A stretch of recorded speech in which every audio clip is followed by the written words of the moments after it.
Well, what have we here then?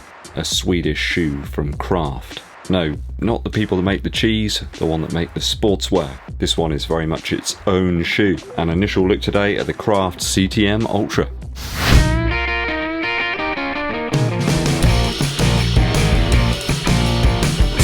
Morning's here, morning is here. Well, it might be morning where you are. It certainly isn't here. Welcome footwear friends and running relations. A very excited EDDBUD here. It's only a week away from the Bristol Half Marathon and I'm very anxious about where I'm going to park. I'm sure I'll sort that stuff out though. Look out for a video about that tomorrow. Not about me parking, but just about the race in general. Because if it was just about parking, it would be a bit weird.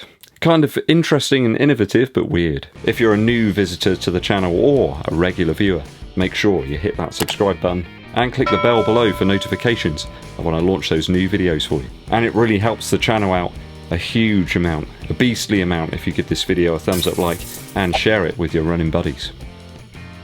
Dankeschön. The Blue Beast weighs 11.2 ounces. That's 317 grams in my UK size 11, US size 12. Now a good 42 grams of the weight in the shoe is actually made up by that boomerang footbed. It's kind of like an insole or drop-in kind of thing. It's the same that we saw on the Innovate series, the G270 and the 300. Under that insole, it's very clear that there's a couple of different foams at play here. I'll get into that a little bit more later on. I picked this shoe up with my own earth credits. I believe it was around about £129 total. Although I've noticed they are discounted around about the £100 mark right now. Just to put the weight into perspective a little bit for you, the Invincible run in my size is around about 344 grams, which is 12.2 ounces. The Vomero 16 from Nike, that comes in around 327 grams, which is 11.6 ounces. And the Tempo Next Percent at 305 grams, or 10.8 ounces. So it's just a little bit heavier than the Tempo Next Percent. Only a quick 10k blast in these, so very much an initial view. Just my gut feelings about the shoe. I will publish a full review a little way down the line. It is tradition to start with the upper first. I've got to say upper-wise, the last used here is quite roomy. It's quite large. My foot's kind of standard in terms of width, but maybe it's not standard in terms of height. I'm not sure. I had to cinch the laces up quite a bit to get a good fit, but once I did, it was darn good. Super fit, zero heel slip whatsoever. Despite the fact that there's absolutely no heel counter. No problem for me there, it just works. A consistent feel across the run without any messing around with laces once they were tightened. That was that. The felt in the interior of the shoe in the heel area is fabulous. The small padded portions there do protect the Achilles nicely. The tongue's quite padded and weight relieved. There's loads of holes punched out of it. A little bit like Swiss cheese rather than Kraft cheese. That tongue is partially gusseted and it finishes up in just about the right place to stop any lace lacerations when you knot them right at the top of the shoe here in the last eyelets. In fact, everything from that incredibly lightweight mesh upper that we find here on the CRAFT CTM ULTRA is just really well designed. It's just right. Some thought and care has gone into this, some real attention to detail. You feel the design process has been very carefully considered, a bit of a labour of love. That mesh is super vented, even though I chose to wear a slightly thicker padded sock just to fill out the upper a little bit more. It really did feel quite vented throughout the run. A lot of people have commented they really like the look of this shoe on Strava and Instagram. I think it's more of a performer really rather than a looker, but each to their own. Will the mesh though, considering it's so lightweight, hold up over time? Only an initial view today guys, but I'll give it a 2.7 after my first outing in the shoe. I think the upper is almost perfect. Just wish there was perhaps a little bit less of it, maybe. Midsole now. And there's a lot of it. I mean, the stack here, apparently, if we go by the website statistics, say 40 millimeters. And I think it's 30 in the forefoot, so we've got about 10 mil drop. It's quite aggressive, like a ravenous badger. I got to say, though, that with all that stack height there, it doesn't feel unstable at all. The secret weapon, of course, being that compacted insole. I think it's a TPU bead-based thing.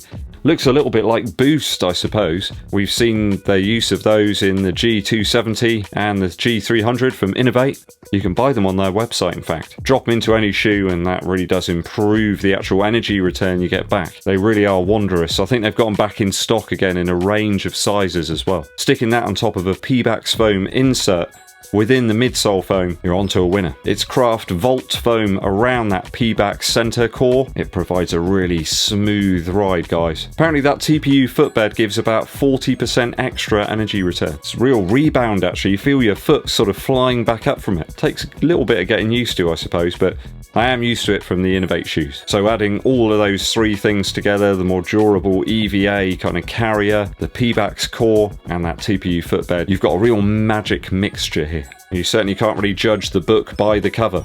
You got to kind of open it up a little bit and read the first few pages at least. Very stable, very smooth, and very forgiving. I think it could work brilliantly for slower paced runs as well. I went at it like a raging bull today for some reason, even though I went to bed quite late. I was really up for it while listening to some Andrew WK. Yeah, slower running was not what I did today, as you can see by the stats on the screen. It's supposed to be a nice easy run today, but I'm an idiot. Strangely, the info on the CRAFT website, in the UK at least, is incorrect about this shoe. If you go to any other country, they've got the correct info up about the midsole. There's no mention of that PEBAX insert at all, actually. It's really weird. I do recommend the Boomerang footbed in pretty much any shoe. It even improves my Fire Red Jordan 4s. I am keen to try the shoe out over some greater distances and some different paces as well, to see how it fares. I will be doing that in the very near future. But today, around 7 minutes 16 per mile, which is about 4 minutes 31 per kilometre pace, I was very impressed. I think tempo next percent impressed. That's how much. There's a similar vibe there. I'd say it's a bit smoother here with less reliance on those Air Zoom pods that are in the tempo next percent. Maybe vibes of the Vomero 16 as well. That shoe is a little bit heavier than the CRAFT CTM ULTRA. I like mixing up the ideas here with something that you'd find in the midsole of the Run Fast series from Reebok, for example, but with a more max cushion vibe. So only an initial run today, but I'll give it a 2.7 out of 3. Only limited perhaps due to that very aggressive drop. And the stack I don't think will be for everybody, but it felt good today. Will it feel good at slower paces over greater distances? I don't know. We'll have to find out in the near future. Outsole now. Big surprise in the outsole here. This is something I've been waiting for a long time. Is this that high stack sort of road to trail transition shoe? Yeah. It is. The grip here is ridiculously good. I mean, you've got some serious lugs in the mid to forefoot, and these more compressive protrusions in the heel of the shoe really adds actually to the cushion that you feel under your foot. It's just really, really forgiving. A very stable platform in the CTM ULTRA with a super grippy multi-surface outsole. So you've got 3 rubber portions here, 1 in the mid to forefoot and then 2 kind of in the heel area that are separate. I think the grip here is capable of working on pavement, on road, grit, gravel, even grass or mud. I think you'd have a reasonable chance. Pretty much feels workable on all terrains. Yeah, I mean, it's not an out-and-out trail monster, but you could certainly take it on some light to medium trails. Not too technical or anything like that, but I think it would work out. And this rubber's gonna be here a lot longer than I am. Might be a little bit too much rubber here, I suppose, and weight overall for it to be an out-and-out race shoe. That Ultra Track rubber here is quite deep in the forefoot section.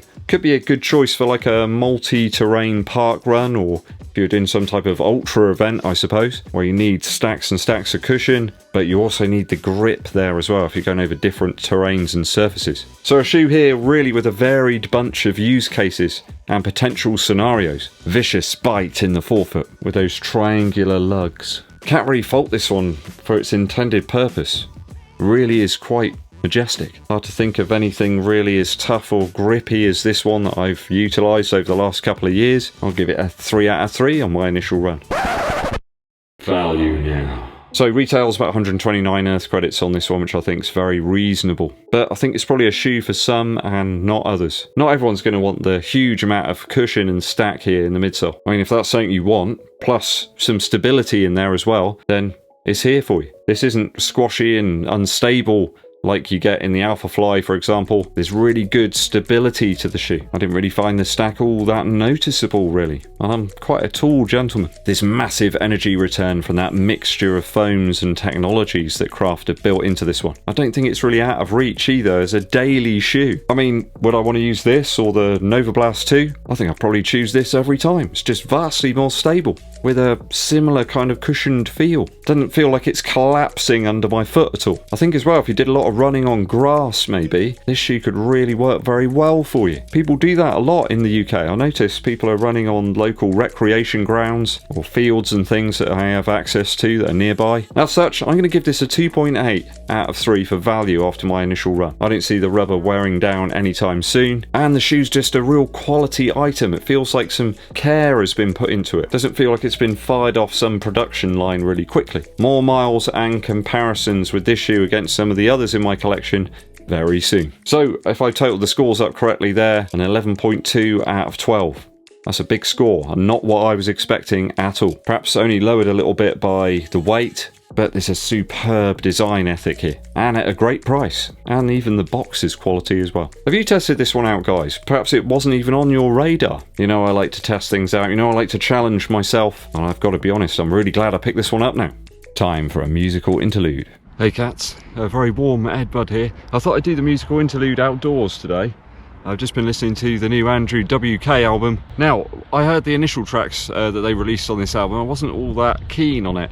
A bit more metal-y than I would normally go for. Not that I don't like metal, it's just not my favourite genre probably. When I listen to the rest of the album today on my run, absolute stonker. You know when you get like a runner's high and emotion gets to you? Well, there's a track on here called No One to Know, which did that to me. I was in tears of sort of joy and sadness, and it kind of made me think a little bit of perhaps the lockdown period where we just couldn't get out and see our friends and people we know, and that sort of feeling of isolation, I suppose.